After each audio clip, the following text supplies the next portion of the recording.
Olá pessoal, bom dia, bem-vindos a mais um Cial Insights, mais um episódio da nossa primeira temporada. Hoje o quinto, onde a gente vai falar sobre dados, IAs e criatividades e como que tudo isso está ligado às estratégias de marketing e esse caos digital que a gente tem vivido, né?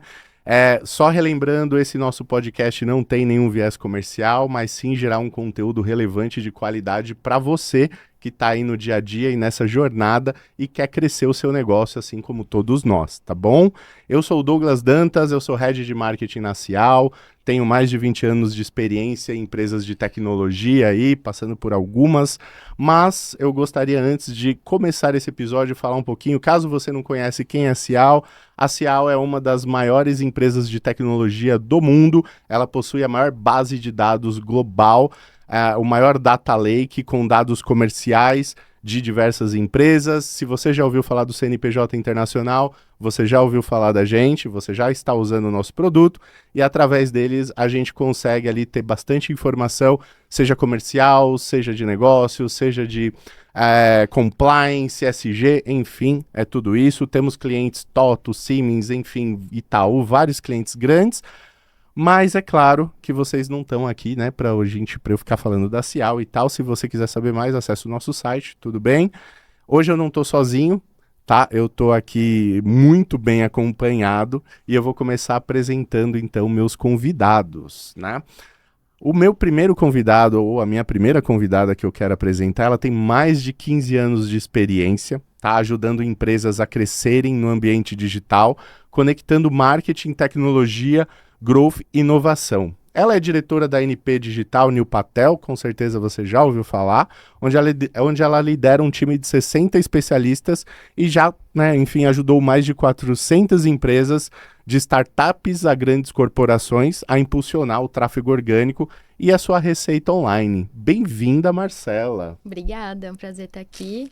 E tô animada para as nossas trocas, né? O papo já estava aquecido. Chegamos aqui já trocando. Legal, legal. Próximo convidado, ele é um profissional também com mais de 20 anos de experiência em marketing, customer e growth. Ele já liderou times no Brasil, Estados Unidos, Canadá, América Latina, trabalhando com diferentes culturas e modelos de negócio. Ele já foi do B2B ao B2C, ao B2B2C, e também ele é um professor, mentor e tem ajudado a formar novos líderes em marketing e comunicação pelo país afora. Hoje ele é CMO da Soft Expert e tem o desafio de conduzir uma operação de marketing global a partir do Brasil, equilibrando escala, localização e consistência de marca. Seja bem-vindo, Efraim Corleto. Muito obrigado, Douglas. Estamos muito felizes aí pelo convite e bora trocar essa ideia. Bora. E o nosso terceiro convidado completando a mesa, ele é um empreendedor com mais de 8 anos de experiência em marketing, vendas e operações B2B. Ele já participou de mais de 500 projetos, desde estruturação de CRMs até data lakes, estratégias de inbound, outbound, inteligência de mercado. Ele já foi head de produtos na Nelway e hoje ele é fundador e CEO da GetDemo, uma das empresas early stage que mais cresceram no Brasil, já atendendo mais de 400 clientes, além de também ser sócio da SalesBuddy e um dos nomes mais inquietos do ecossistema de SaaS no Brasil. Matheus, seja bem-vindo, meu caro. Obrigado, Douglas. Estou bem ansioso aí para trocar essa ideia com vocês. Boa, boa. Gente, e aí assim, né, eu acho que dando um contexto aqui, todos nós estamos passando por essas evoluções, o marketing sempre está ali na linha de frente, sendo impactado por todas as transformações, né, que a gente tem, enfim, em tecnologia e diversos. E, claro, cada um aqui tem o seu ICP, tem o seu público-alvo, tem a sua estratégia, mas eu acho que pensando no nosso público que está ali curioso para conhecer um pouco mais de vocês, eu acho que antes da gente entrar nesses temas, vamos falar um pouco da estrutura, de como vocês, o que vocês fazem, como vocês, enfim, estruturaram suas operações e seus times. Acho que vale a pena começar por você, Fra. Você lidera uma operação de marketing global. Acho que o desafio seu é bem curioso aqui, né? Você tem um desafio de manter a consistência em diferentes mercados e idiomas, que é algo que a gente passa na Cial aqui também. E eu estou muito curioso para saber como você estruturou seu time, como você equilibra, escala e localização, né? Enfim, o flavor ali, o sabor da sua estratégia com essa estrutura e na Soft Expert. Muito bom, muito bom. Bom, a Soft Expert tem, na verdade, está em 50 países, né? Então, são 50 países, 17 corredores, onde a gente tem escritório. Então, isso realmente facilita muito entender as energias, as necessidades e as características locais. Mas quando a gente fala sobre marketing, sobretudo quando a gente fala sobre marketing matricial, é um desafio do caramba, assim, né? Então, quando a gente vai pensando em como que eu posso colocar uma marca que ela seja global, mas que ela atenda necessidades locais, né? Uma das características da Soft Expert é que a gente trabalha com compliance, a gente trabalha com regulações também locais, né? Então, como que você consegue conversar com uma pessoa que tem perfil técnico, mas que ele tá para aquele local, né? Então, tá realmente adequado para aquele mercado. Na Soft, a gente, nos últimos 2 anos, eu consegui aumentar o meu time aí em quase 300%, né, 400%. Muito com essa necessidade de a gente poder dar todo esse backup para as BUs, né, os escritórios, os corredores. Mas, sem lugar a dúvidas, acho que o maior desafio é você ter realmente uma marca global com aplicação necessidade local. E quem vai te trazer essa necessidade local, essa caracterização local, tem que ser o local. Não adianta criar uma marca, a gente tem várias marcas famosas aí do B2C, e você vê realmente as adaptações sendo feitas para aquele local, né? Então, esse foi sempre nosso desafio, e continua sendo o nosso maior desafio, mas a gente tem essa configuração benéfica de ter operações locais, e a gente poder ter essa estruturação de times locais olhando para essas necessidades locais. Então, eu consigo, do meu lado, aqui no Brasil, criar essa matriz, né? E essa matriz, ela tem um DNA americano, por mais que a empresa tenha nascido no Brasil, mas a gente tem uma marca global muito dentro da cultura americana, sendo influenciado ou trabalhando com ramificações para as necessidades locais. Então, mas, de novo, é muito importante a gente entender de que cada país, por mais que seja corredores, cada local tem características próprias. E não adianta você fazer isso à distância, né? É necessário você ter uma pessoa que conheça essas características locais. Senão a gente vai acabar tendo... a gente vai ter soluções e comunicações genéricas, né? Então, acho que isso foi uma coisa muito interessante que a gente construiu nos últimos 2 anos, pelo menos, né? Cara, que bacana. E, enfim, e você tocou no ponto genérico, né? Isso, só para deixar claro para quem está escutando a gente, resolve fazer uma comunicação, porque pode ser até uma dúvida. Cara, vou ser especialista ali ou eu vou ter uma pegada de comunicação mais genérica, mais generalista? No seu caso, como que você lida com isso? Já aproveitando, entrando aqui. Muito boa pergunta. E vou começar pelo qual genérico você vai se apropriar, né? Como eu comentei aqui, o DNA americano, né? Como eu disse, é uma empresa nasceu e cresceu no Brasil, né? Quando a gente fala de mercados internacionais, obviamente a percepção sobre o Brasil ela vai variar, né? E até eu posso falar com propriedade porque, né, sou estrangeiro, isso... Por favor, comenta, que eu acho que você que já está em casa aí percebeu o sotaque diferente aqui, né? Já deixando claro de que a minha fala é porque tenho outro idioma materno, não são os probleminhas de fala, não. Mas, então, falando sobre essa questão do genérico, é importante você se apropriar daquilo que é realmente maior aceito ou que é bem visto internacionalmente, né? Como eu disse, né, o Brasil tem muitas interpretações lá fora, né? E obviamente isso vai variar de acordo com a política, de acordo com a cultura, de acordo com várias coisas, vários fatores de percepção. Quando você se apropria, por exemplo, de um DNA um pouco mais americanizado, você tende a ter maior aceitação. Então hoje que a gente fala sobre marketing e comunicação, E vide aí a maioria das nossas referências como marketing, a gente sempre enxerga um país como Estados Unidos como maior referência, né?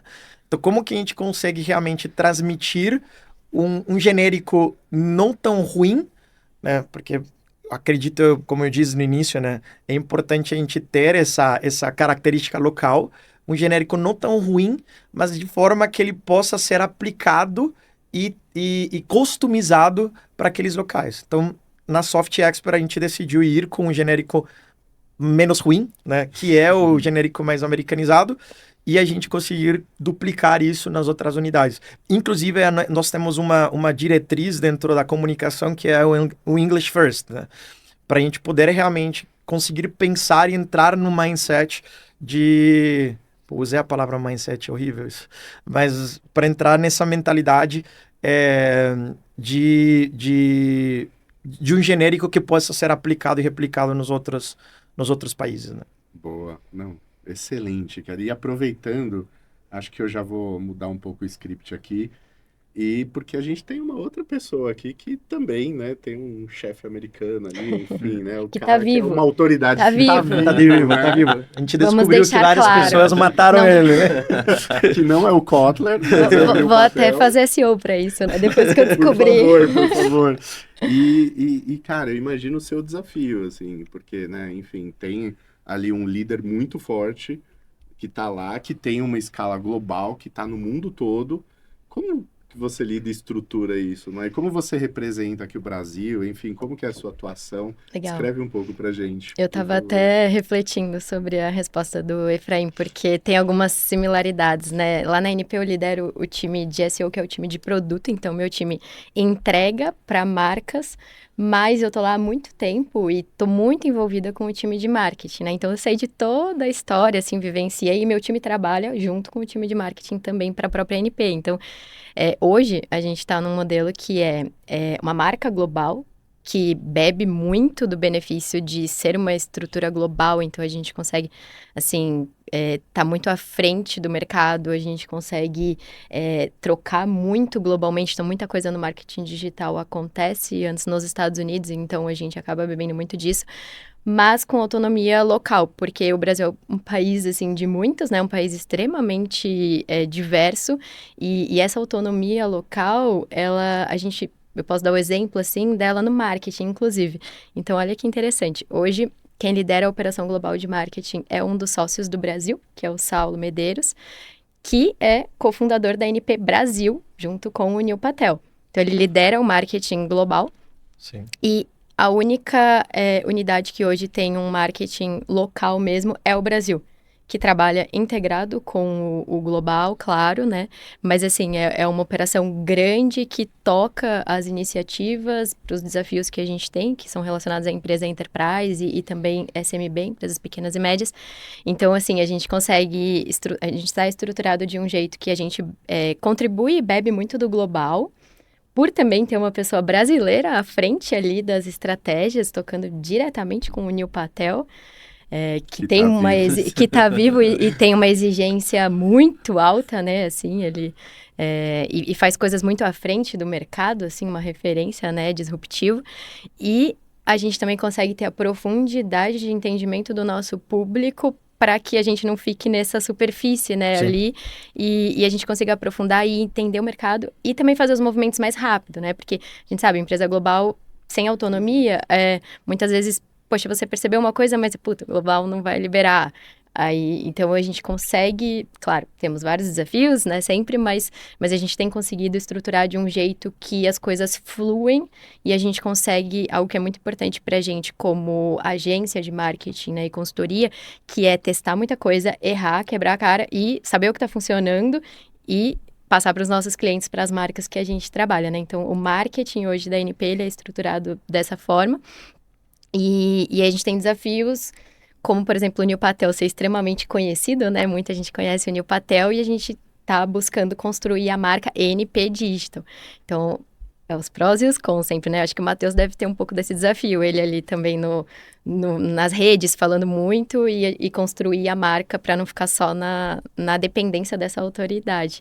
E aí, como é produto, o meu time, ele é estruturado de uma forma que eu consigo ter pessoas muito especialistas, porque para entregar os produtos que eu tenho hoje de otimização para busca, de SEO, eu preciso realmente de pessoas, às vezes, muito técnicas, muito fortes em conteúdo, e eu também tenho os estrategistas. Então, basicamente, estratégia digital ali e o olhar para o objetivo de negócio e marca, né, que são as pessoas que comandam a estratégia junto com os times dos clientes. E aí a gente tem as especialidades, então técnico, desenvolvedor, que trabalha toda na parte de site principalmente, mas não só, as pessoas de conteúdo, analistas, especialistas, PR, enfim, tá cada vez mais expandindo, né, social, acho que a gente vai tatear um pouco. E também a parte, assim, de conectar tudo ali com o site, enfim, acho que tateei um pouquinho, né? Então, olhar de performance e de marca.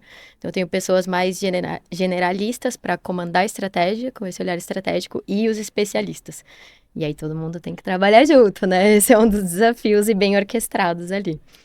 Que legal, é bacana.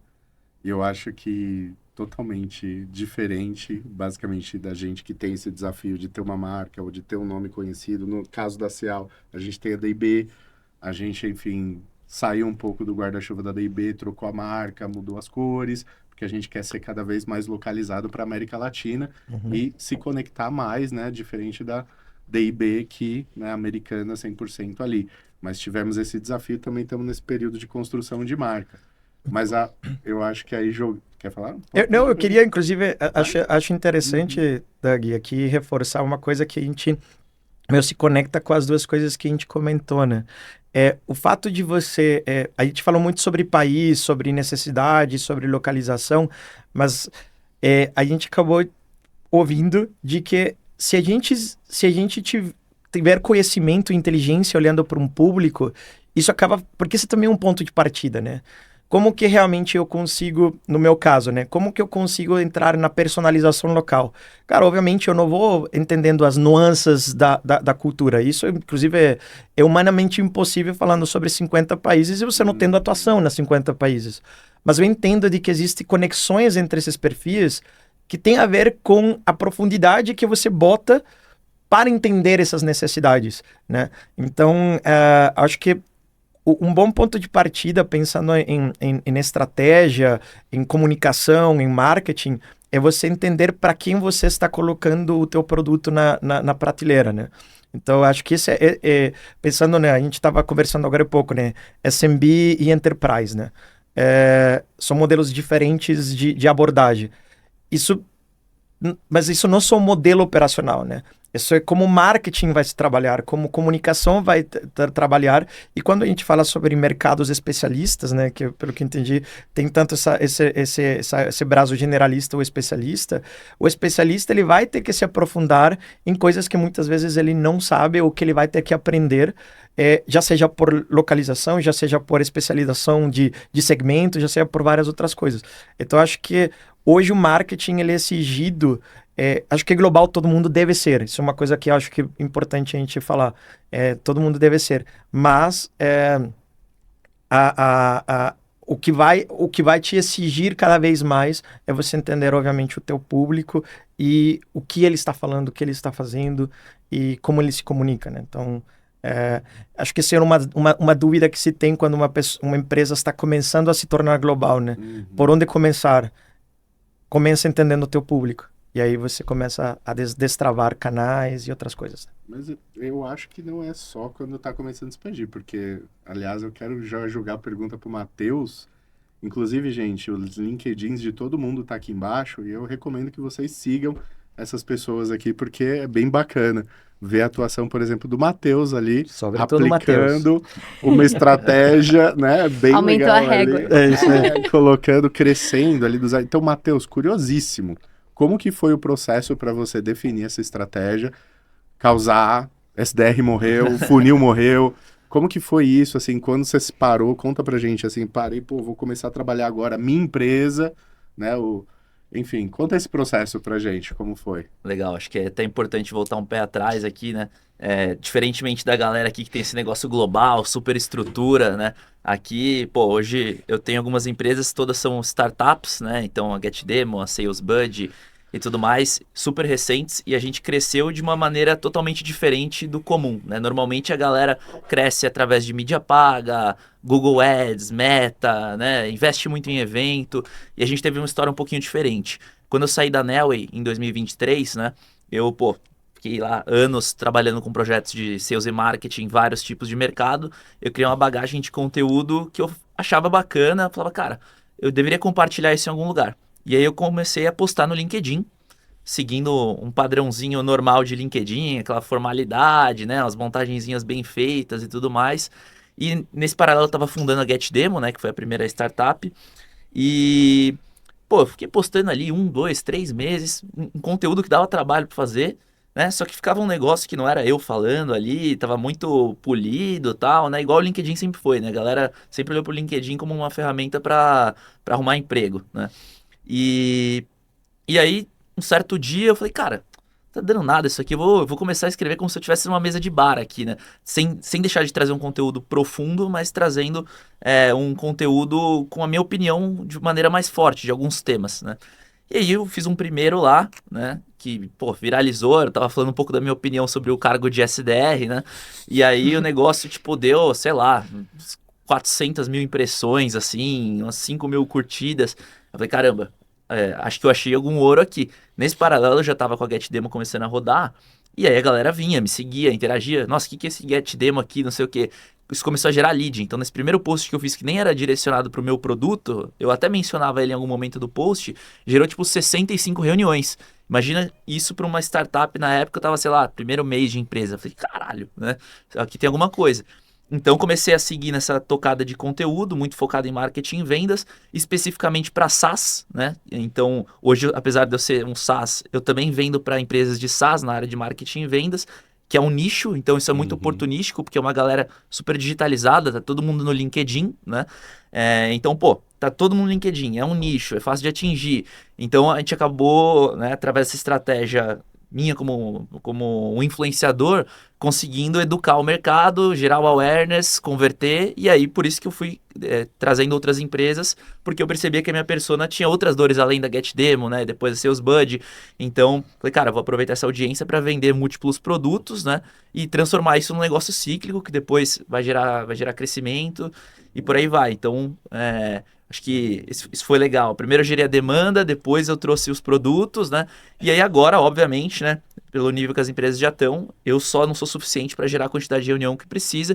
Então já estou investindo em outros canais, outras estratégias. Então, hoje a gente contrata influenciadores B2B de LinkedIn, uma galera que tem uma audiência semelhante ao nosso ICP, a gente vai lá, paga para a pessoa fazer publi, né? Faz alguns códigos lá para a pessoa conseguir traquear o resultado que ela gera. Eu criei uma comunidade de SaaS B2B, onde a gente reúne um monte de gente top do mercado para discutir conteúdo, tem mais de 5 mil membros, então também virou um canal para aumentar a relevância, ganhar profundidade. Então eu estou indo nessa linha meio atípica. A gente não põe R$1 de Google, não põe R$1 de Meta, a gente vai totalmente numa linha orgânica, né, de certa forma. E você faz tudo isso sozinho? Você tem time? Boa. Hoje meu time total tem 40 pessoas, mas obviamente são 40 pessoas, tem uma galera de produto aí, tem uma galera de vendas. Time de marketing é super enxuto, tem 3 pessoas hoje olhando para isso só, isso já contando nas 2 empresas, né? Agora abriu uma vaga também para a parte de comunidade, porque isso está virando um negócio bem grande, mas é super enxuto. Por que isso é super enxuto e dá conta de ser enxuto? Porque como o conteúdo acaba sendo conteúdo autoral, eu não preciso de um time de copywriter, eu preciso de alguém de design que ajude ali na parte mais institucional, do site. A gente usa o conteúdo da empresa muito mais para trazer case dos clientes, então não tem lá blog post da empresa, nem nada disso. Então o conteúdo está muito focado no orgânico. Então eu não preciso de um time de marketing gigantesco, igual a gente tinha, por exemplo, lá na Nelway, que tinha 15 pessoas só para fazer copy, só para fazer não sei o quê, porque o conteúdo acaba ficando muito a cargo de mim mesmo, né? E os influenciadores que a gente paga para fazer, a gente dá liberdade para eles criarem de acordo com a linguagem deles também. Então isso é legal que, cara, a gente tem uma capacidade de gerar ali 300 reuniões por mês para as empresas, né? Pô, um ticket que é um ticket mais para o enterprise, não um super enterprise, mas um ticket ali, cara, de 5 mil, 4 mil reais por mês, e fazendo uma máquina super enxuta de conteúdo com pouquíssimo investimento, né? Então, o custo de aquisição fica bem baixo e é uma estratégia, pô, bem interessante. Caramba, né? Muito bom, 300 muito bom. reuniões, cara, que legal. Mas tem também o fator do seu produto ser disruptivo e extremamente inovador, né? Tem isso também. Com certeza. Às vezes você que estava escutando a gente tá falando, puxa, né? Vale a pena ou não vale investir? Poxa, né? Ele não investe um tostão e gera 300 reuniões, eu consigo gerar 10 por mês. Mas calma que, né? Todos temos um produto, um ICP, e a ideia é realmente a gente debater esse assunto aqui, tá? Então, né, Matheus, não desmerecendo, mas é óbvio, né, que inclusive a Cial usa GetDemo e real, a gente é um puta produto, vale a pena conferir lá depois. Ô, gente, e aí, aproveitando, né, a gente tá falando sobre impacto, time, diferentes estratégias, a gente tem atuação global, a gente tem atuação aqui no Brasil, tem desvencilhas, marcas, enfim, personas e tudo. Mas eu queria ouvir a opinião de vocês sobre IA, assim, né? Porque aposto que você que tá aí deve estar pensando, puxa, né? Vou numa linha agentes de IA e hoje tem muito guru no LinkedIn falando sobre agentes de IA, né? Diversos, hoje em dia não precisa, o analista morreu, esse tipo de coisa, brincadeira. Mas enfim, né? Agente de IA, time, enfim, um agente cria e substitui um analista ou a IA está na operação. Como que vocês estão vendo isso e como vocês estão usando? Porque hoje não dá para falar que ninguém usa, né? Ah, eu não uso, sou... Não, mentira, todo mundo usa. Mas enfim, como que vocês têm encarado isso e têm usado na estratégia de vocês? Acho que isso é um ponto curioso que eu aposto que todo mundo tá aí, tá curioso para saber como vocês estão usando e o que vocês pensam como líderes ali nessa cadeira de como usar IA e como implantar e qual o momento certo, enfim. Aí, quem quer começar? Posso começar? Bora, Vamos lá. Bom, é muita coisa, né? A minha pergunta foi É muito muita grande, coisa, né? mas vamos lá, vou tentar organizar aqui a minha linha de raciocínio para fazer sentido para quem está escutando. Assim, eu tenho um olhar para IA que é produto e time. Então, eu atuo nessas duas frentes. Eu comecei, o meu time começou usando a IA como essa linha mais de produtividade. Por quê? A gente começou a usar em 2018, fui resgatar lá no nosso Slack. 2018, meu time de conteúdo e construção de marca, eles usavam uma ferramenta que chama Jasper, que é de IA generativa, mas assim, agora ela ficou um pouco ultrapassada, porque ela não conseguiu evoluir tanto. Como a gente tem essa estrutura global, a gente tinha acesso a informações muito rápido, então o time global, a gente está usando, vamos testar.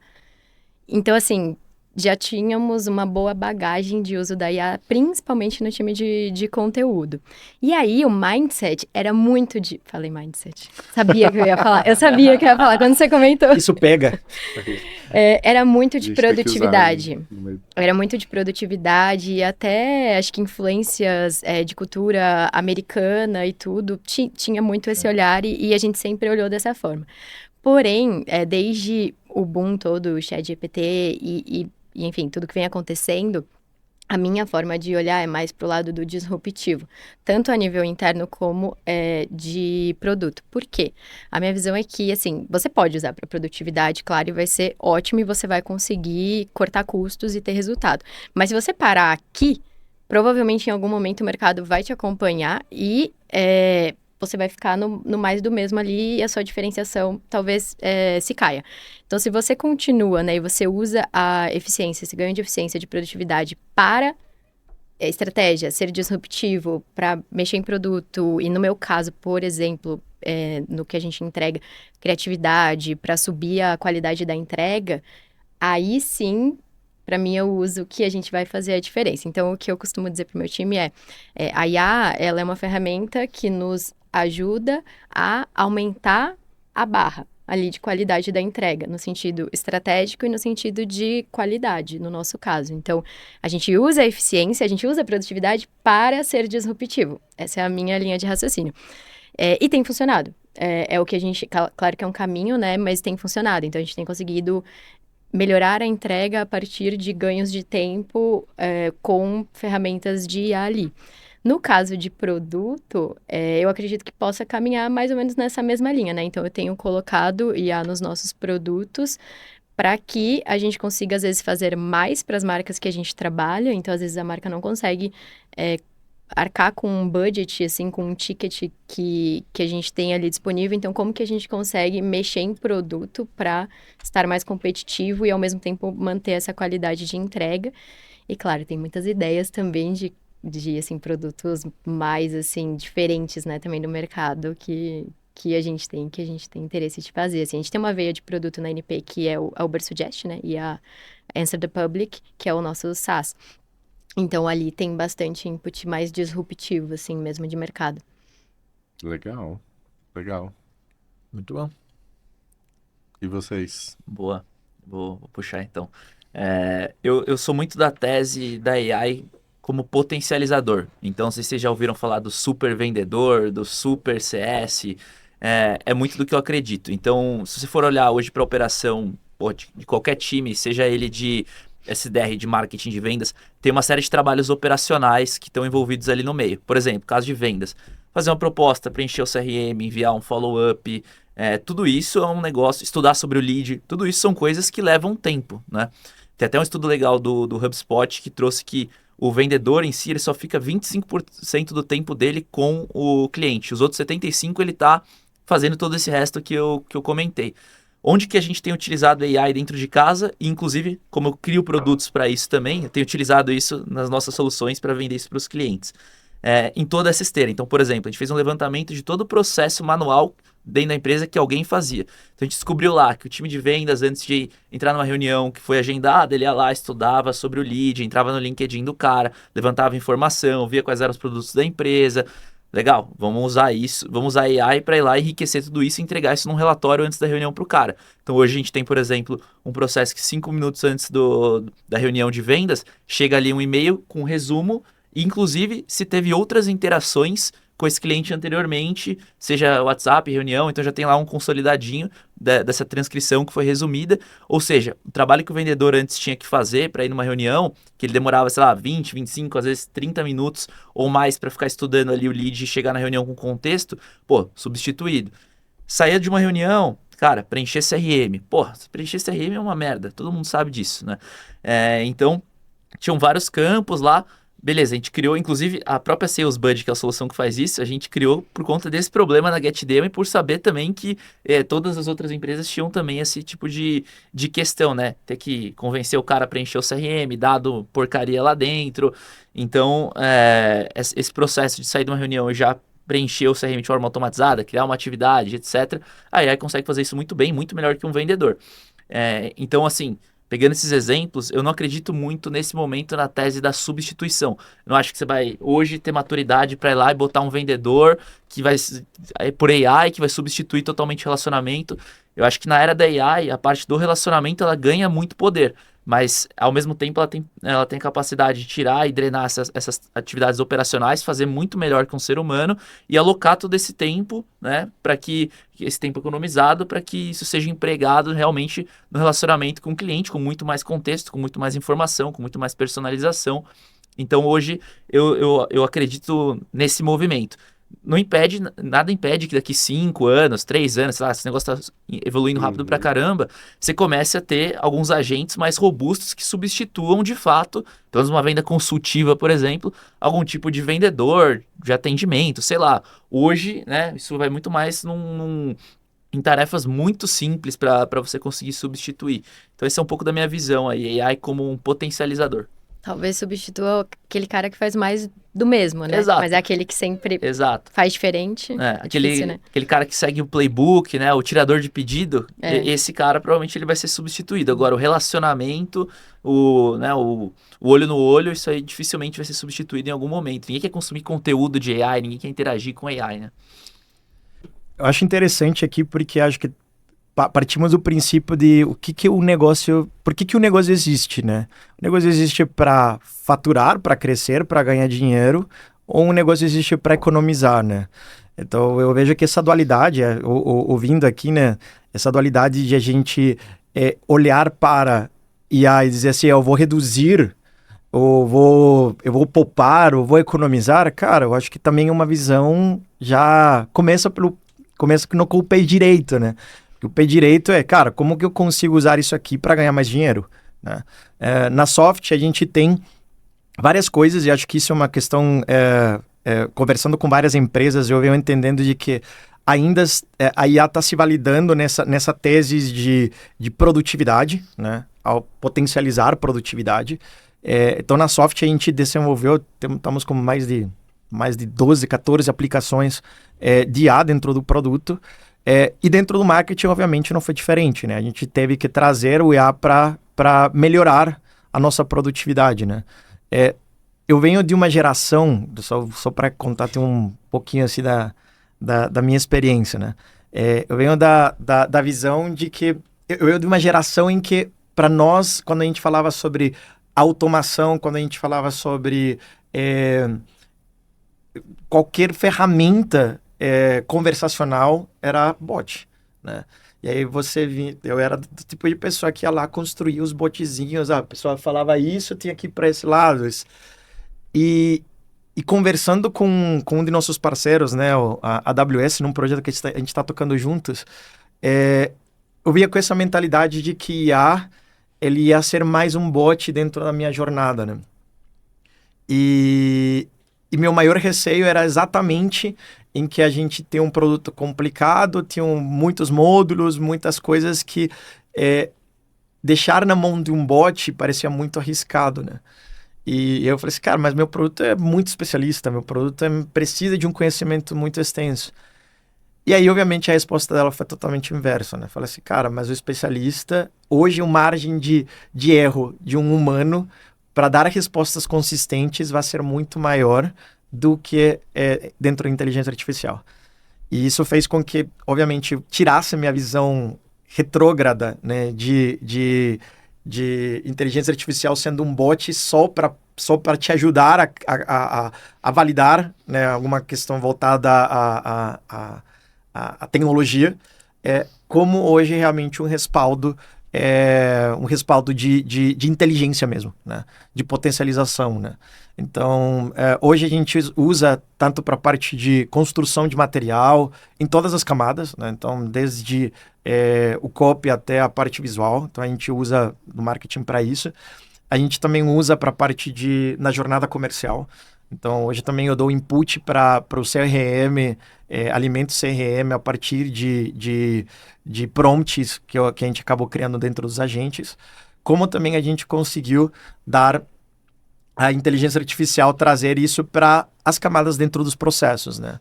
Então, hoje consigo fazer o mapeamento do processo, inclusive muito com a nossa ferramenta, e entender quais alternativas eu tenho dentro do processo que eu possa potencializar ou melhorar, né? Fica meio difícil explicar dessa forma, mas realmente hoje a inteligência artificial ela está em todos. A gente lançou inclusive há 2 dias atrás, há 2 dias atrás, a gente lançou num evento uma funcionalidade que avalia os OKRs da empresa e ele faz um resumo preditivo desses OKRs. Qual que é a probabilidade de você atingir esse OKR? Por que esse OKR? Quais são as iniciativas que você pode trabalhar melhor dentro desse OKR que você já executou? Então, ele traz todo um overview para te ajudar a tomar melhores decisões estratégicas em cima dos teus objetivos da empresa. Então, a gente conseguiu também trazer esses inputs dentro do nosso produto, a gente consegue trazer esses inputs dentro do nosso dia a dia, e hoje eu acredito que, cara, todos os nossos processos dentro do marketing, já seja growth, já seja criativos, já seja marketing produto com estudos de mercado, ele é potencializado totalmente por IA hoje. Eu não consigo ver hoje não estar usando IA dentro dos nossos processos dentro do marketing. Legal, legal. E ouvindo vocês falarem, eu acho que assim, em produto super faz sentido também. Acho que é um uso bem consciente que a gente trouxe aqui, né? Mas eu vou jogar na mesa o outro lado do uso excessivo da IA para, por exemplo, você que está assistindo ali falando, cara, não preciso de um departamento de marketing, vou me virar, vou usar o chat ou outro agente, construir trocentos conteúdos ali e ficar postando diariamente no LinkedIn. A gente sabe que isso, né, óbvio, e provavelmente você também que faz isso já deve ter percebido, que não dá tanto, né, enfim, resultado, mas isso gerou um ruído absurdo que a gente vem enfrentando de como sair desse mar e, né, botar a cabeça para fora ali, conseguir se relacionar e se destacar, e enfim, eu acho que a gente acabou canibalizando um pouco, né, os nossos clientes, ou enfim, o nosso mercado, com muito ruído.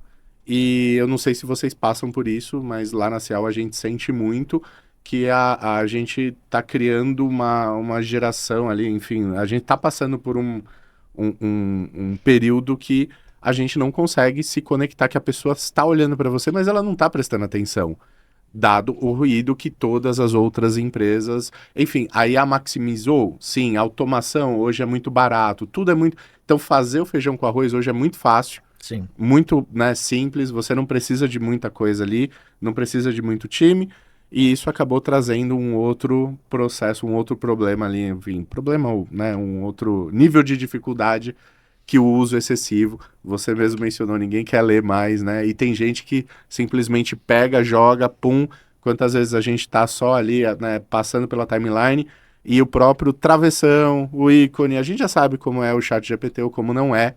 Então, como que vocês veem isso? E aí, Má, vou jogar para você, porque é SEO, né? Cara, blog posts, bacana, gente. Olha o meu computador me avisando aqui. Mas blog posts e tudo, eu imagino que hoje também a produção de conteúdo. Como que, né, vocês estão sentindo isso no SEO? Eu sei que também tem a vertente do SEO ali para ser encontrado nos mecanismos de IA, que eu acho que é legal você falar disso também.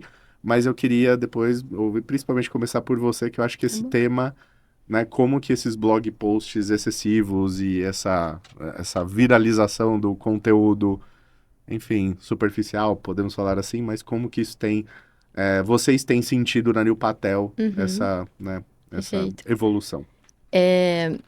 Vou contar uma historinha rápida. Acho que foi 1 ano atrás, ou 2, não me lembro. Eu tava num evento de growth, e aí uma pessoa palestrando, um cara lá de growth, falando que ele tinha feito não sei quantos conteúdos com IA e que ele tinha tido resultados incríveis e tal. E ele, de fato, mostrou a curva de tráfego, de audiência dele lá. E o print estava lá, com o tráfego crescendo.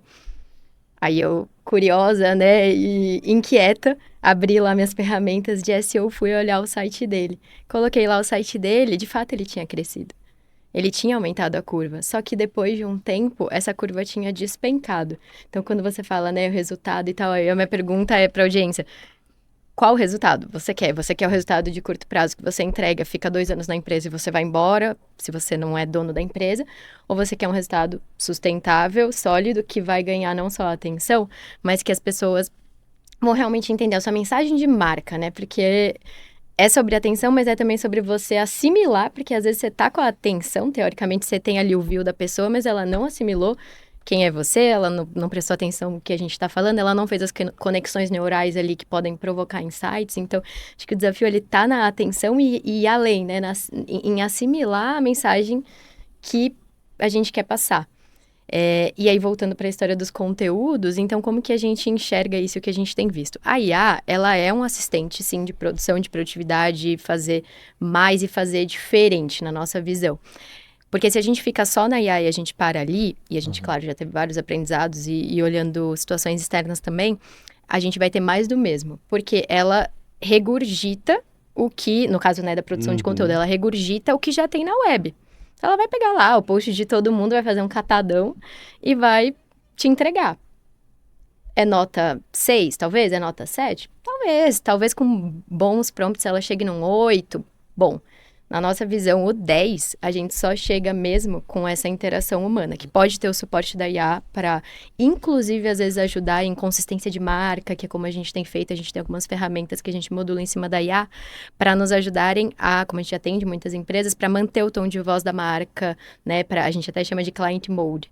Então, a gente consegue trabalhar a interação humana, os guias de marca, brand guide, tudo, e a IA junto com isso para a gente entregar um conteúdo que ele tem essa diferenciação. E aí, esse é o conteúdo que, na nossa visão, vai sustentar o crescimento e não vai ser assim, um pico para eu postar lá no LinkedIn, sei lá onde, e logo depois cair, assim. Então, essa é a nossa visão.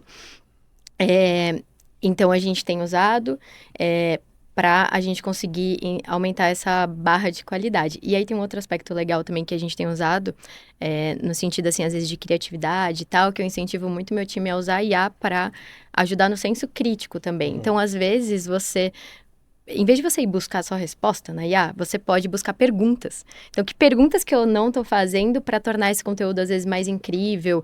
E aí, com isso, o público ali vai também começar a te ver como, poxa, uma marca que entrega um podcast diferente, com pessoas, né? Então, você consegue fazer um compilado, assim, também, né? Usar, claro, mas também ter esse fator de diferenciação, de criatividade.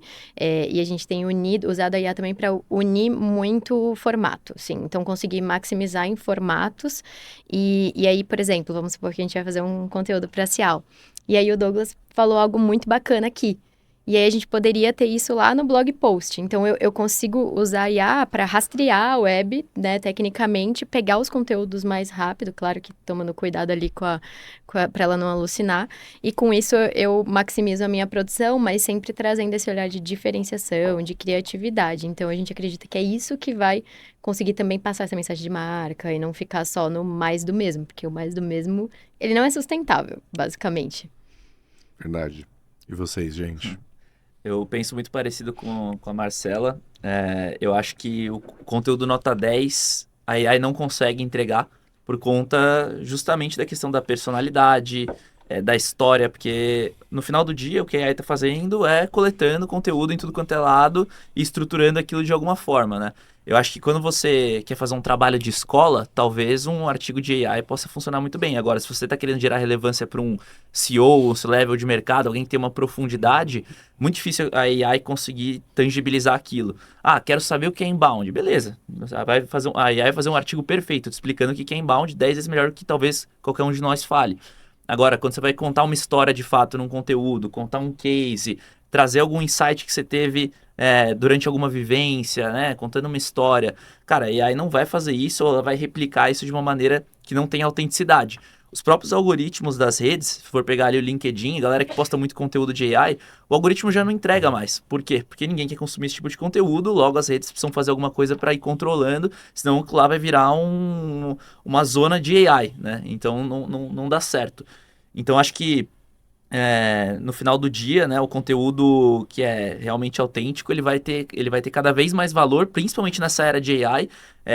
As redes vão fazer o máximo para não deixar esse tipo de conteúdo inundar, porque senão elas vão perder relevância. Imagina, você vai abrir o LinkedIn para ver só AI, você vai parar de entrar no LinkedIn, né? Você entra lá hoje, você quer acompanhar alguém que você admira, que você quer ver as histórias, né? Então, no fim do dia, eu acho que é isso, o uso excessivo da AI para alguns tipos de uso, tipo, produção de conteúdo, outras coisas relacionadas, dificilmente ela vai conseguir gerar uma conexão de verdade, né? E você, Efra, tem percebido? Sim, com certeza. Eu também concordo com os dois. Acho que a IA ela não pode ser início e fim. Ela pode ser o início ou o fim, né? Ela pode te ajudar a você ter o inputs, como também você criar algumas saídas, né? Não acho que ele pode ser os dois, né? E aí eu vou falar muito sobre a característica dentro da Soft Expert. A Soft Expert é uma empresa de processo, né? Então, acho que importante quando você for aplicar a IA dentro da tua jornada, é você fazer essa leitura de processo. Aonde é que eu vou meter a IA dentro do meu processo, né? Porque ela não pode, como eu disse, né? Ela não pode ser os dois, né? Se a gente deixar para ela fazer os dois, cara, você pode até ter saídas, né? Você vê as evoluções das próprias plataformas são voltadas a ser tanto o operador ou a gente como o operador, né? Mas acho que não é esse o objetivo quando a gente fala sobre posicionamento, sobre trazer inteligência para o teu dia a dia, né? Foi o que a gente falou no início, né? A gente não pode ser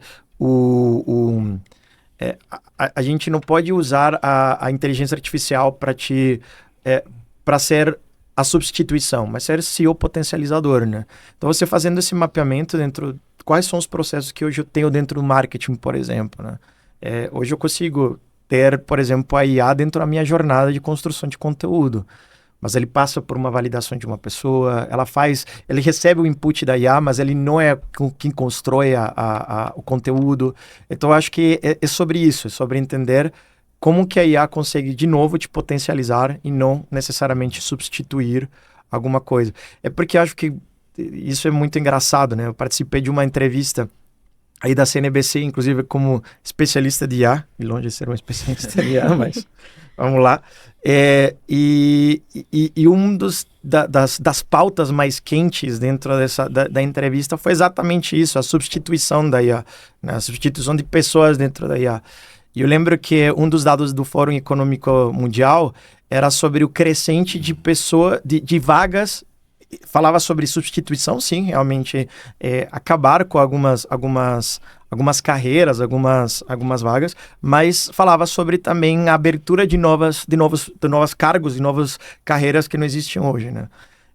Então é exatamente isso, né? A gente estava falando sobre uma diferenciação aí de perda de ganhos de uns 20%, 23%. Então, de novo, como eu disse, né? Tá lá no Fórum Econômico Mundial, né? Não vai ser o Efraim que vai ter o número certo aqui. Mas é isso, eu acho que a gente venham realmente de uma revolução, né? Inteligência artificial venham com uma revolução de dizer, cara, possivelmente isso aqui é similar à revolução industrial, vai substituir, tal. Cara, eu acho que essa é uma pauta que você não pode dizer isso hoje, né? Então, porque tem muitas coisas sendo validadas, tem muita coisa sendo construída. É importante empresas profissionais entender como que isso vai te beneficiar e não como isso vai te prejudicar. Então, eu vejo que aqui a gente está comitante, né? Porque realmente a gente entende que hoje a inteligência artificial não está para isso, né? Está realmente para potencializar, né? E aí, já saindo então da IA e falando no que está potencializando hoje, eu vou contar, lá na Cial, a gente tem uma cultura de dados muito forte, né? Enfim, a gente tem o maior data lake comercial do mundo, então a gente respira dado, né, respira inovação, a gente tem usos de IA dentro dessa inteligência ali que enfim, maximiza todos os dados que a gente comercializa e tudo, mas então eu acho que além dessa cultura, o bacana é que é isso, é uma cultura inspiradora, então eu acho que ultimamente as pessoas têm esquecido um pouco daquele, que lembra, antes de falar de IA, a gente falava de cultura data-driven, bastante, assim. Mas hoje em dia está muito mais fácil, porque, né, enfim, todas as plataformas parece que aprenderam a dar os indicadores para a gente. Então a gente tem informação de quase todos os pontos de contato ali muito claras, nítidas e à disposição. Então eu acho que eu queria ouvir de vocês, mas se eu pudesse dar um conselho, eu acho que óbvio, né? A gente tem a nossa estratégia, mas a gente tem outras plataformas, enfim, o básico ali, que hoje já dá muito insight, muito dado, que, né, afinal, dados sem interpretação ali, sem uma interpretação devida, é apenas número. Mas, se a gente olhar, enfim, são insights valiosos que eles podem ainda gerar muito impacto e direcionar, eu acho que a estratégia e tudo. E aí eu queria ouvir de vocês, se hoje vocês usam, enfim, como é que tá esses dados, porque também aposto que você que está aí do outro lado, com certeza deve falar que tem algum chefe que manda alguma coisa por, né, instinto, esse tipo de coisa. Isso ainda acontece, óbvio, né? A gente tem o nosso instinto ali, mas a gente também tem os dados para suportar e ajudar a gente em qualquer estratégia, qualquer tomada de decisão. E hoje muito mais fácil, muito mais óbvio, muito mais claro.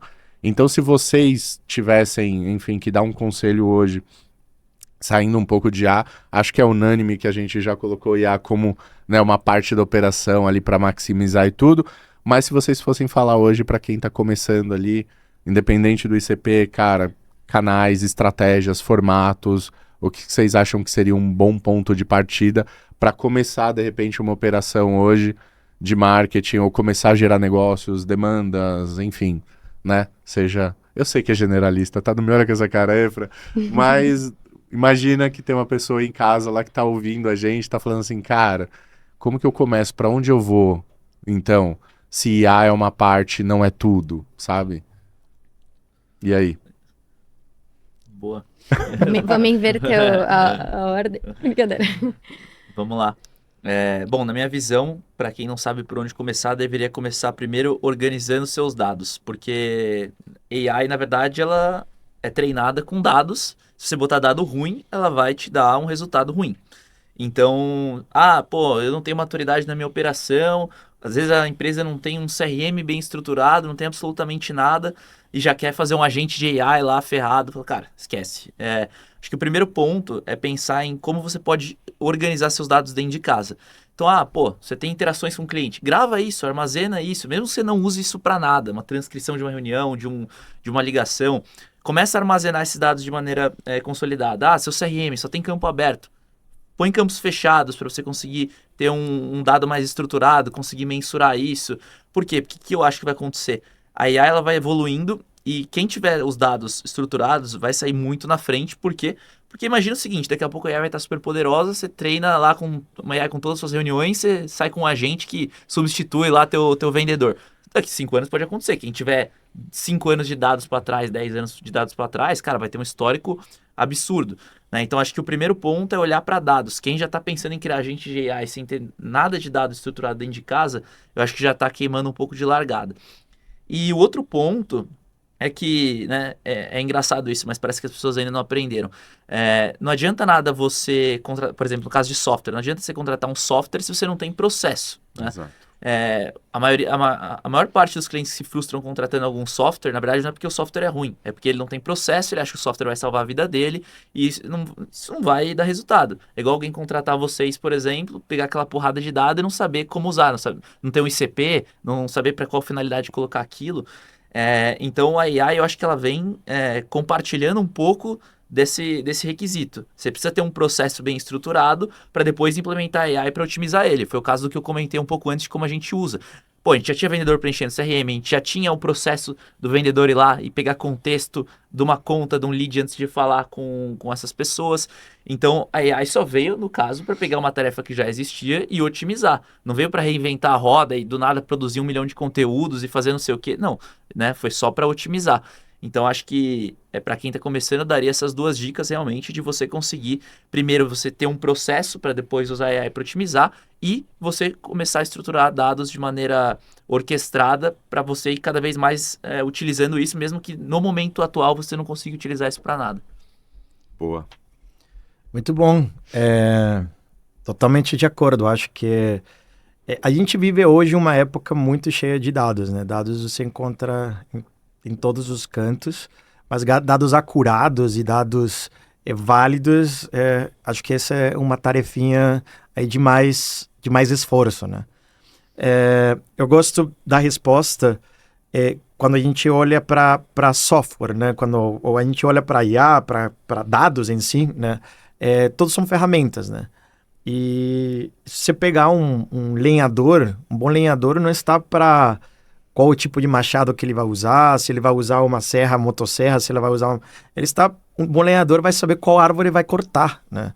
Então, acho que todas essas são ferramentas e muito provável de que esse podcast pode ficar obsoleto daqui a 1 ano, né? Bem provável, inclusive, Com né? certeza. Vai ficar obsoleto. Então, porque a tecnologia, cara, tá andando numa evolução que, obviamente, a gente não consegue acompanhar, né? Isso é cientificamente comprovado, né? Então, se a gente ficar discutindo muito a questão do ferramental, a gente vai acabar discutindo assuntos como esse, como isso, tipo, vai me substituir, não vai me substituir, onde vou usar, como vou... Cara, não é sobre isso, né? É sobre qualquer negócio, ele vai te demandar muito mais inteligência, né? Que acho que ainda a gente está salvo, né, da AI nesse sentido, muito mais inteligência para tomar algumas decisões, para aprender sobre o teu público, sobre o mercado. A gente falou sobre vários tópicos aqui, e se a gente resumir isso numa única dica, cara, entende teu público, sabe? Entende que teu público, você vai entender os canais, né? Entende teu público que você vai entender o que ele está interessado. Entende teu público que você vai entender como que você vai caracterizar tua comunicação. Entende teu público para saber qual é a melhor ferramenta para você utilizar, né? Então, é isso. Eu acho que quando a gente escuta dados, eu gosto de ver de que a gente está vivendo uma época onde tem muito dado para muita coisa, né? Mas saber qual é o dado que você quer utilizar, ou saber qual é o dado que você quer ver acho que vai exigir muito mais do que uma inteligência artificial por horas, né? Muito bom. Boa. Bom, vou puxar um pouco a sardinha aqui pro meu lado, né, de search e tudo, assim, uma das perguntas que a gente mais recebe lá na NP é, começo investindo no pago ou no orgânico, né, por onde que eu começo? E aí, é até interessante escutar essa história, né, que foi do orgânico, não necessariamente do orgânico tradicional do Google, né, então as pessoas têm esse olhar do orgânico muito forte pro Google ali, mas a lógica do orgânico, ela pode ser aplicada para tudo, inclusive a lógica do orgânico para mídia paga, para a gente não ter a dependência. Então, assim, a minha provocação sempre é muito na linha de, bom, se você já tá fazendo alguma mídia paga, né, você tá começando, que foi a pergunta, entende com a mídia paga muito rápido o que mais performa, mas não de uma forma que você estruture tudo para ter uma dependência e que aí se não, né? Porque as plataformas vão ser trocadas, os algoritmos mudam, né? Há pouco tempo atrás a gente não tinha TikTok, Reddit, por exemplo, que a gente estava falando agora há pouco, era comum muito nos Estados Unidos, agora está super forte já no Brasil e vai crescer cada vez mais, na minha opinião. Então, assim, as plataformas vão mudar e a gente não pode ser, como um profissional de marketing, operador de plataforma. Refém, então, inclusive, né? Refém. Ah, agora tem uma nova, aí vai todo mundo lá, vamos testar. Então, tudo parte dessa base, né, do público e tal, e da forma como estrategicamente você aplica. E aí, se você consegue usar, por exemplo, o canal da mídia paga, com essa estratégia de, legal, vou dar um boom, vou crescer, vou testar rápido o que funciona, para daí eu ir crescendo também em estratégias orgânicas, como o Google, como o LinkedIn, que está extremamente forte, inclusive indexando lá no Google agora, TikTok, Reddit. Então, assim, as minhas dicas vão muito nessa linha de essa mentalidade de teste e de aprendizado muito rápido, que é importante para quem está começando, e para que você não fique na dependência de uma plataforma ou de uma única estratégia, para que você, se algo acontece aqui, né, você já está crescendo ali também sólido, e a gente sabe que o orgânico, ele tem essa grande vantagem que você parou de colocar dinheiro, não necessariamente você parou o seu business, né? Porque você está ali construindo a sua marca pessoal e o seu business depende disso, no seu caso, né? O Neil Patel, inclusive, nasceu assim, né? Todo mundo conhecia o Neil Patel e aí ele fazia essa estratégia que nem tinha o nome, Thought Leadership, muitos anos atrás e a empresa veio depois, então, basicamente foi tudo orgânico também. Então, minha sugestão é, assim, centralizar os esforços aonde paga a conta, surfar as tendências para testar rápido e tendo essa sustentabilidade. E aí eu fiquei lembrando do ponto da atenção, que muita marca... tá bom, agora eu tenho que ir em tal plataforma. E aí sai falando lá. Só que no final do dia, quando a gente fala de atenção, de assimilar, e o que as pessoas querem, e eu acho que por isso que também podcast, por exemplo, tá muito em alta, é conversa, né? Então, assim, tem muita marca falando sozinha, enquanto as pessoas estão conversando em outros lugares. Tipo, o Reddit é um desses lugares, TikTok, enfim, várias plataformas, vários lugares. Então, se eu estivesse começando agora, eu também ia buscar aonde já existem conversas sobre o meu segmento para que eu possa, de alguma forma, mediar, para que eu possa, de alguma forma, auxiliar, que é a estratégia de comunidade, assim, né? E a marca como uma mediadora também, e não necessariamente como alguém que fica lá falando.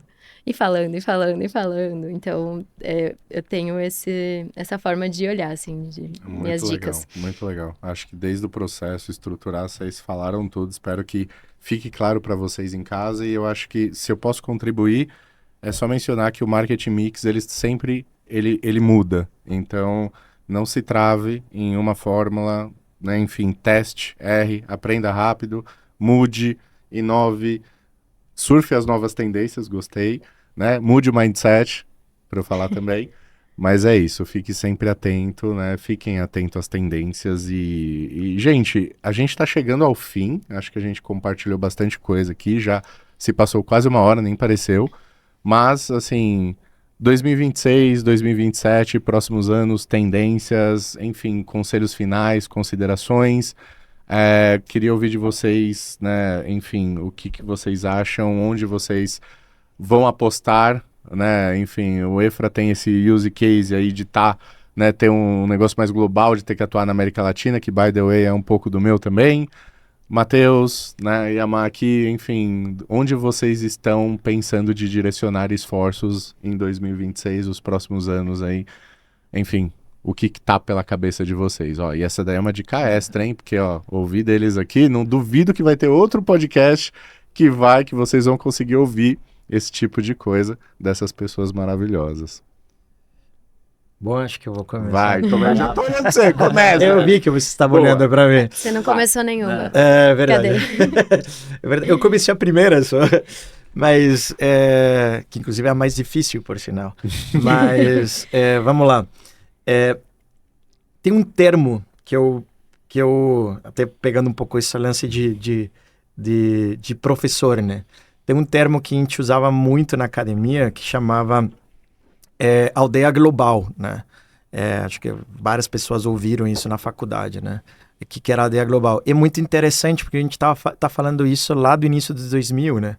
E quando a internet não tinha essa aplicação que tem hoje, né? E quando a gente escuta de se mover para canais onde teu público tá, quando você participação em comunidades que você ainda não está participando. Quando a gente falou sobre a primeira pergunta, né, sobre qual é o desafio de você trabalhar globalmente, né?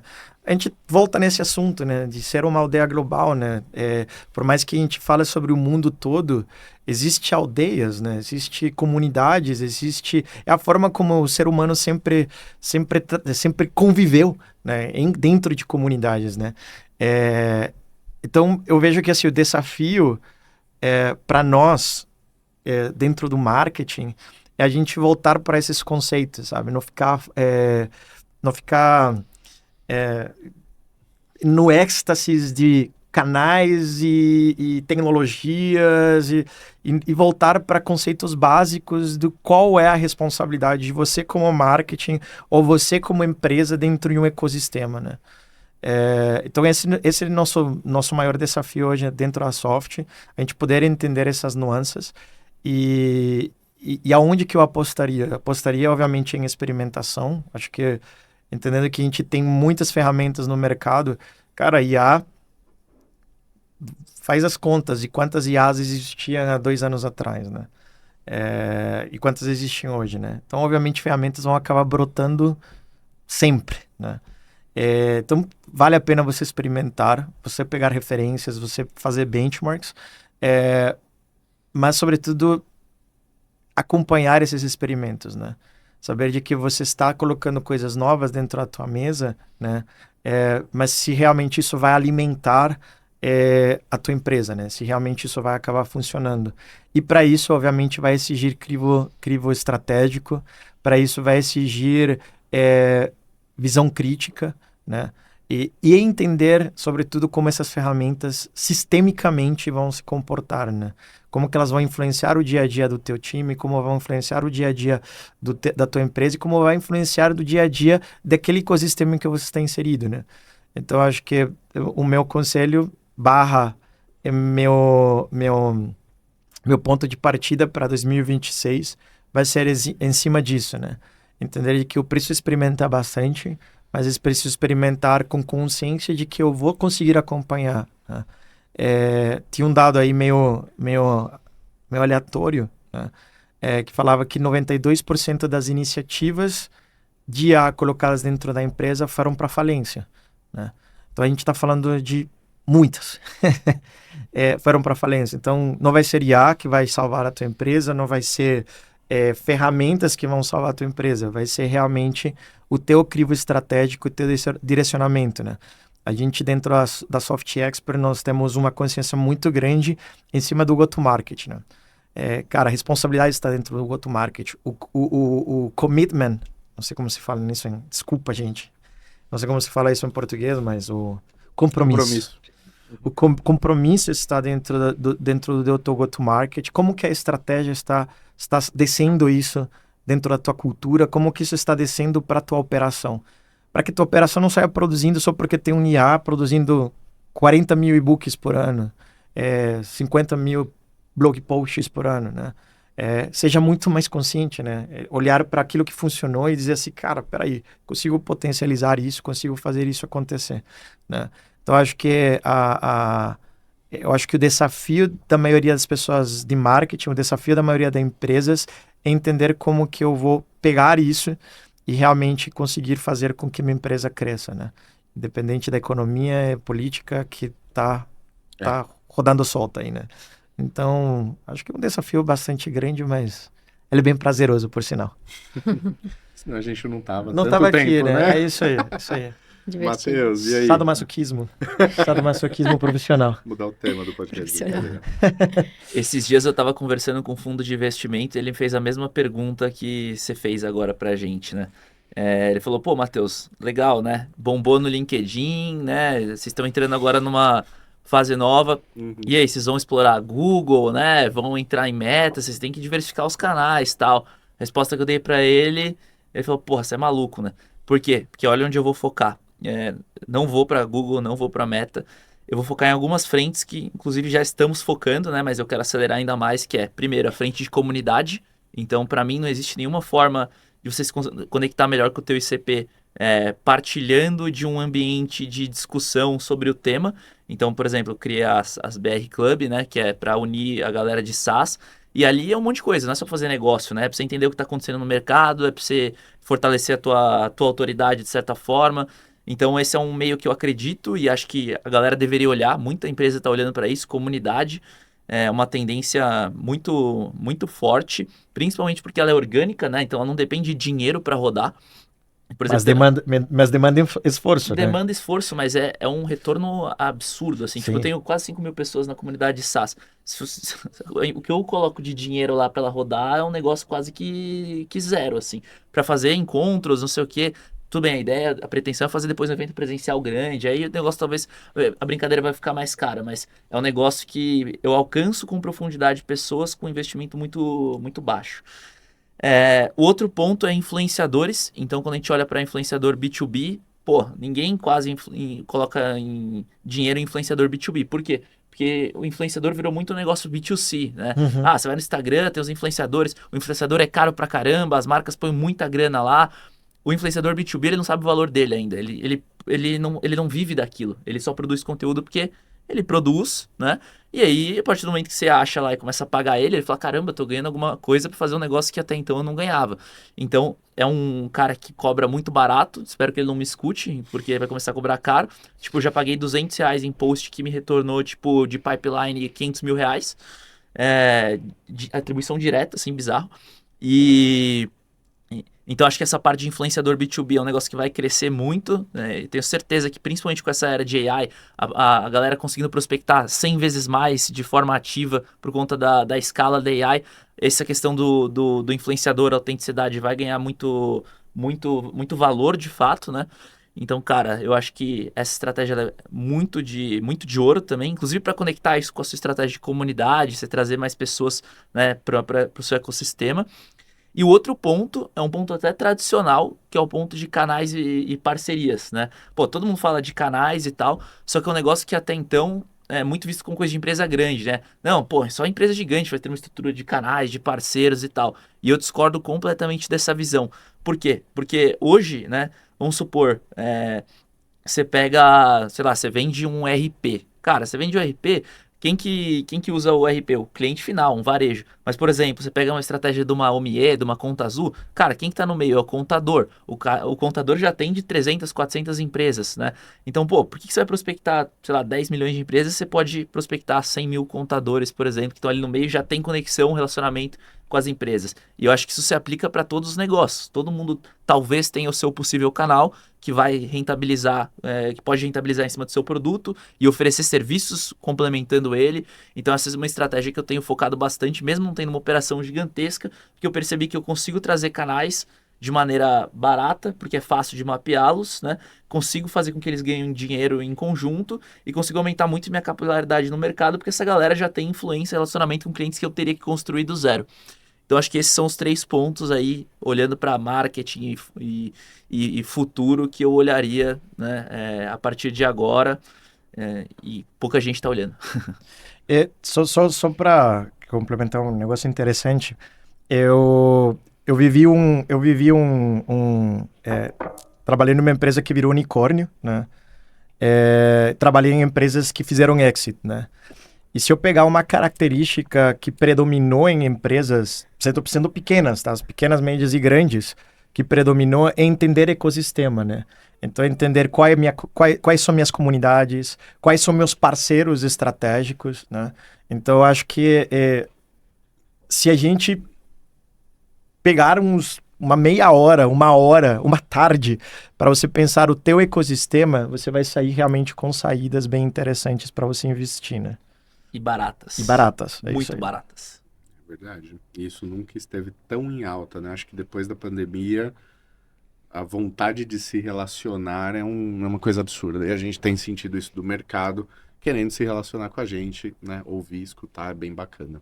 Concordo, super concordo. E é muito doido, porque o conceito de ecossistema, ele não é nem um pouco novo. Não, Mas exato. a execução de fato e o momento quando você pega a inovação e IA, eu tava até reparando que IA, né? É muito legal que tem o IA. não podia deixar de falar isso. Mas quando você pega, né, o ecossistema, inovação e IA, quando você consegue executar um ecossistema, você inova mais rápido também em ecossistema. Então, acho isso incrível. E aí, respondendo a pergunta, bom, para mim, primeiro ponto é a quebra de silos no marketing. Assim, acho que é cada vez mais absurdo um time de, por exemplo, pago tá trabalhando uma estratégia completamente separada de um time de SEO, de orgânico, que aí lá o e-mail marketing, outra, canais, parcerias, outra. Então, assim, eu venho percebendo isso, né? A gente trabalha com muitas empresas na NP, então eu venho percebendo esse movimento que parece óbvio, mas a gente sabe que ele não é tão simples, né? Governança, cultura, enfim, muitas questões envolvidas. Então, eu vejo esse movimento acontecendo e acho que quem não conseguir quebrar, se a empresa já for maiorzinha, assim, ou até quem está nascendo agora, já nascer assim, né? Conseguir manter essa mentalidade que às vezes é muito de startup, consegue fazer mais com menos e consegue estar presente na jornada de um jeito mais fluido, assim, e com isso passar a mensagem, converter, gerar o resultado. Segundo ponto, eu aposto muito na estratégia de thought leadership, e ela pode ser feita, claro, em canais como LinkedIn, mas não só, né? Então, a gente pode fazer em site, em blog, em outras redes sociais, em podcast, então, porque ela é muito ampla, ela traz muitas possibilidades, e assim, eu que trabalho há muitos anos com o Google já trazia esse olhar de você tem que ter nos seus conteúdos, no seu site, experiência, expertise, autoridade e confiança. Então, eu levo muito isso para as outras plataformas também. Então, assim, thought leadership com esse tipo de coisa, autenticidade que a gente falou aqui. E de terceiro, eu tinha pensado e esqueci, porque eu fiz a piada e me desviei o foco. Mas a gente tem buscado, assim, integrar cada vez mais os resultados, né? Conseguir o desafio enorme que é você não necessariamente ficar lá no modelo last click, né? Que a gente até falou. E assim, achar que, então, porque não tá tendo esse retorno, não tá tendo resultado. Porque o modelo de last click, a gente sabe que ele já tá até ultrapassado. Não que ele não deva ser usado, mas ele não é o único modelo ali. Então, acho que esse é um dos grandes desafios. A mensuração de todo esse contexto desafiador, que são muitos canais, muitas possibilidades, muitas estratégias e um certo retorno aí pro back to the basics, que o Efraim falou muito bom, assim, né, que a gente foi muito pro performance, número, last click, e agora vejo vários movimentos interessantes de retorno, então eu também tô muito nessa, assim, de back to the basics, mas com um olhar de performance, e acho que isso traz muitos desafios de mensuração, né, então... Essa eu não respondi, mas é onde eu pretendo atuar, assim, buscar melhorar essa mensuração. E é tudo muito cíclico, né? Impressionante, como no final a gente volta pro Kotler, né? Que também não morreu ou morreu? Será? Brincadeira, gente. Não. Mas é isso, é muito bacana e, gente, assim, só tenho a agradecer, que aula, né? Espero que você também veja esse valor, porque vocês deram um show aqui, foi muito bom ouvir de vocês.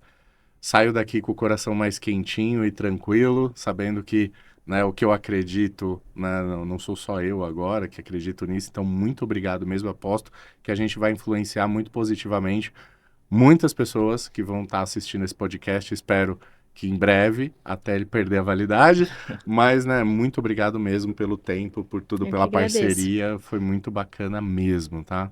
Muito Obrigado. bom. Muito bom, obrigado. Obrigado, Prazerzaço. Matheus. Obrigada. Obrigado, A gente Mar. sempre sai mais com. A gente sempre sai com mais que a gente chegou, né? muito Então gostoso. eu É acho isso que aí. essa É isso aí. é a ideia. É isso aí, Muito bom. gente. Obrigado. Espero que vocês tenham gostado aí. Qualquer coisa, deixa aqui nos comentários, dúvidas. Sigam todo mundo aqui no LinkedIn, siga a gente no YouTube. Enfim, acesse o site de todo mundo aí. Vamos se conectar e vamos estender essa conversa. Mas é isso. Muito obrigado pela audiência. Valeu, viu?